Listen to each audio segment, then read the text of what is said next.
Bienvenue dans cette nouvelle édition du QG Weekend. Voici les titres de l'actualité. En République démocratique du Congo, l'épidémie d'Ebola a été déclarée à Likati, une région située dans le nord du pays. Le ministre de la Santé publique congolais a informé l'Organisation mondiale de la santé avec qui le gouvernement travaille en étroite collaboration pour endiguer l'épidémie. Régularisation des médias au Mali. Les frais d'implantation des services de communication audiovisuelle ont été revus à la hausse.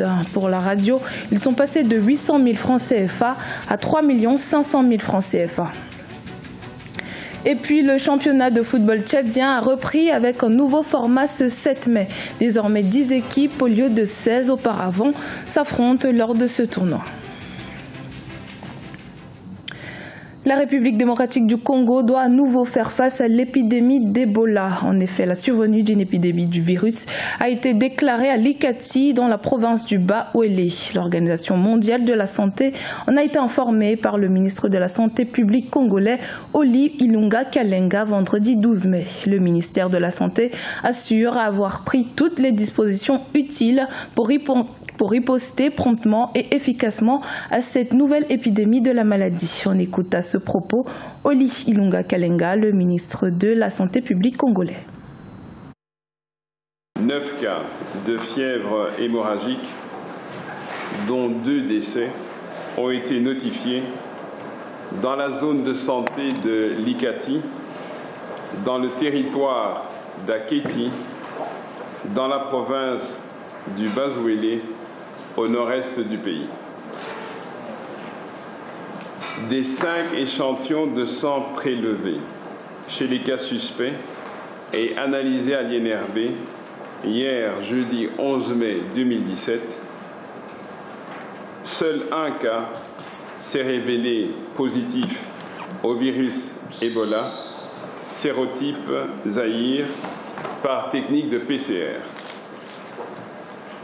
La RDC est cependant à sa 8e épidémie de cette nature, donc celle-ci ne devrait en rien ébranler nos populations et changer le cours normal de la vie. Dans l'actualité également, en Tunisie, une marche de protestation contre le projet de loi sur la réconciliation économique et financière a été organisée samedi 13 mai dans la capitale Tunis. Plusieurs participants du Front populaire, du courant démocratique, du Parti républicain, de la Ligue tunisienne des droits de l'homme et de l'Association des femmes démocrates étaient présents à cette marche.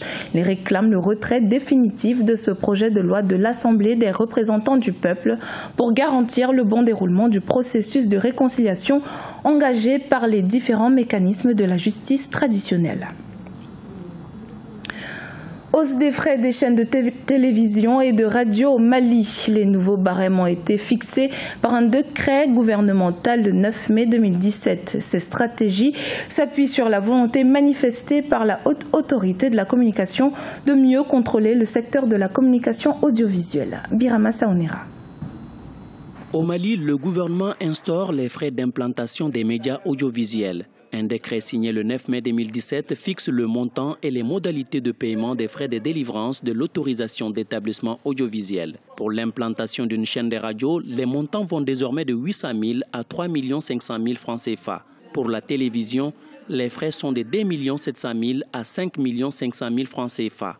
C'est quelque chose qui est prévu par la loi malienne depuis à peu près 1992, c'est-à-dire au moment où le paysage audiovisuel s'est libéralisé. Mais le gouvernement n'avait jamais mis en chantier l'élaboration d'un barème. Lorsque la haute autorité de la communication a été mise en place, elle a eu comme mission d'élaborer cette barème. Donc, nous avons fait des propositions au gouvernement. Le gouvernement a jugé et a tranché en élaborant 2 tableaux de barème. Avec cette réglementation, le gouvernement malien manifeste sa volonté d'assainir l'exercice des métiers de la radiodiffusion et de la télévision au Mali. Cette volonté est affichée par la haute autorité de la communication qui veut renforcer son contrôle du secteur des médias au Mali. Les radios, surtout depuis 2012, se créent pratiquement au pied levé, s'installent dans des conditions précaires et commencent à fonctionner et perturbent même le fonctionnement des radios normalement installées. Donc Donc, on a entamé un travail de remise en ordre et je pense que l'instauration de la redevance et tout cela constitue, si vous voulez, un test de sérieux pour ceux qui veulent faire de la radio ou bien de la télévision une occupation, disons, professionnelle. Le processus de régulation sera lancé au mois de juin 2017. Les promoteurs des radios ou des chaînes de télévision auront ainsi 6 mois pour se conformer à la réglementation en vigueur. C'est sous le thème Journée nationale du paysan, 20 ans d'existence, bilan et perspectives que le Burkina Faso célèbre la 20e édition de l'événement qui a débuté le 12 mai. Pendant 3 jours, plus de 1000 producteurs venus de tout le pays et les autorités ont tenté de trouver des solutions face aux questions du développement rural du Burkina Faso. Marcel Farba Maroun. C'est à Kaya, ville située dans la région du centre-nord du Burkina Faso, qu'a été officiellement lancée la 20e édition de la JNP, Journée nationale du paysan, le vendredi 12 mai 2017. Sous la présence effective du président Roch Marc Christian Kaboré, cette journée verra la participation de milliers d'acteurs du monde rural. Durant 3 jours, il leur sera donné l'occasion de dresser un bilan des 19 éditions précédentes et d'échanger sur les priorités du secteur agricole. Il était temps que nous puissions faire le bilan de ce que pendant 20 ans cela a apporté à notre agriculture et définir les nouveaux modes opératoires qui vont nous permettre d'améliorer l'agriculture parce que l'agriculture, l'élevage et la pisciculture sont les fondements de notre développement économique.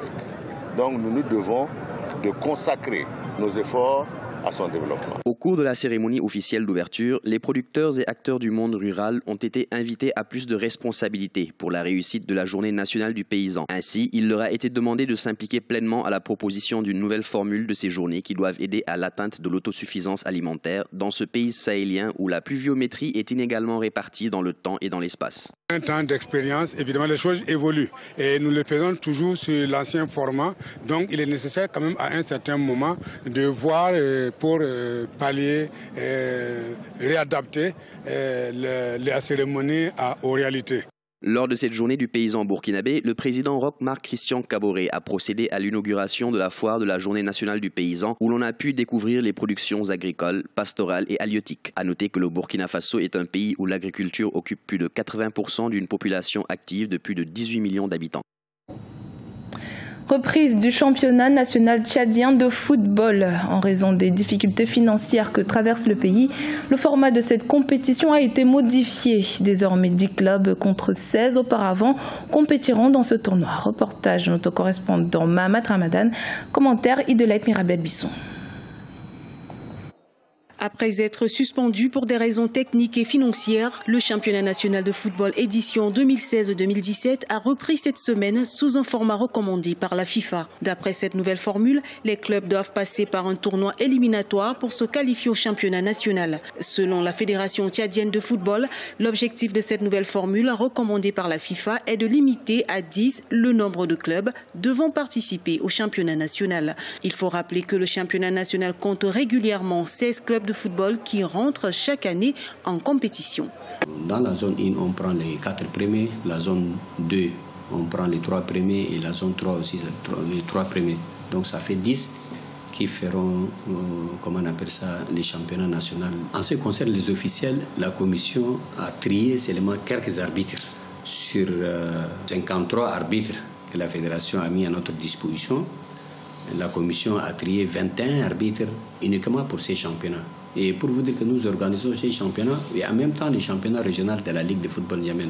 Au vu des difficultés financières et techniques que fait face la Fédération tchadienne de football, cette nouvelle formule du championnat national fait l'unanimité auprès des amoureux du ballon rond. En collaboration avec la Fédération tchadienne, la FIFA a promis d'appuyer ce championnat et définir des feuilles de route pour le développement du football tchadien. Je suis venu au Tchad justement pour faire bouger un petit peu les choses et c'est pour ça qu'on s'est mis ensemble, qu'on a discuté avec le ministre des Sports, avec le président de la Fédération et évidemment en tant que président de la FIFA, on va se mettre tous ensemble, on va dessiner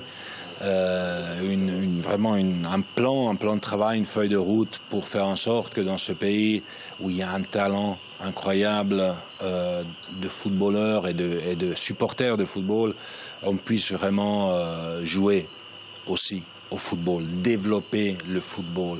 Notons que les charges financières et techniques de ce championnat national du football édition 2016-2017 sont entièrement soutenues par la Fédération tchadienne de football. Les soutiens multiformes du ministère tchadien du sport sont toujours attendus. Ce journal a été réalisé par l'ensemble de la rédaction. Merci de l'avoir suivi. Dans un instant, une nouvelle édition de l'actualité sur Africa 24.